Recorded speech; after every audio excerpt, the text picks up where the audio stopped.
नशाच्या गोळ्या अगर गांजा हे बंद व्हायला पाहिजे.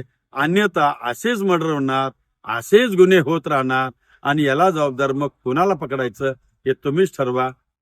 एका निष्पाप व्यक्तीचा मर्डर झालेला आहे.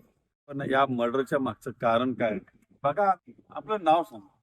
माझं नाव सुहासनी मोहन पाटील, राहणार इनाम धामणी. अनेक तरुण युवक या गांजाडे अंमली पदार्थामध्ये गुंतलेले आहेत. त्यांच्यामुळे अनेकांना, महिला असतील, पुरुष असतील, रात्री ये जा करणारे नागरिक असतील, त्यांना तलवारी दाखवणे, गुप्ती दाखवणे, त्यांच्याकडून खंडणी मागण्याचा उद्योग या युवकांनी केलेला आहे. या युवकामध्ये साधारण 14 वर्षापासून ते 22-23 वर्षाच्या युवकापर्यंत हे सगळे मस्तीखोर युवक ही घटना करत आहेत. त्यांना वेळीच आळा घालावा अशी पोलीस यंत्रणेला माझी विनंती आहे.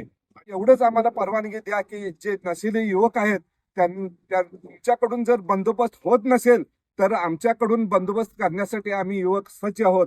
SP साहेबांना निवेदन करतो की हे नशिले पदार्थ जिथनं उत्पन्न होत्यात तिथनंच बंदी व्हावी अशी मी सर्वांच्या वतीने कळकळीची विनंती करतो.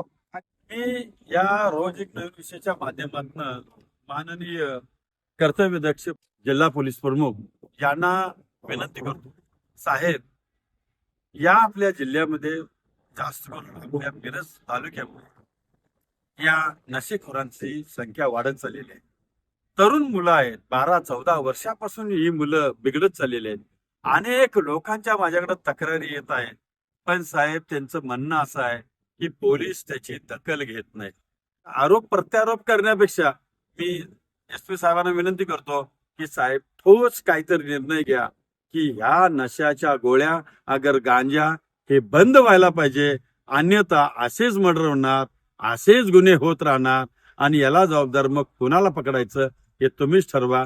मी रोज एक नवीन विषयाकडे केलेली विनंती आपण मान्य करावी अशी मी आपणास विनंती करतो.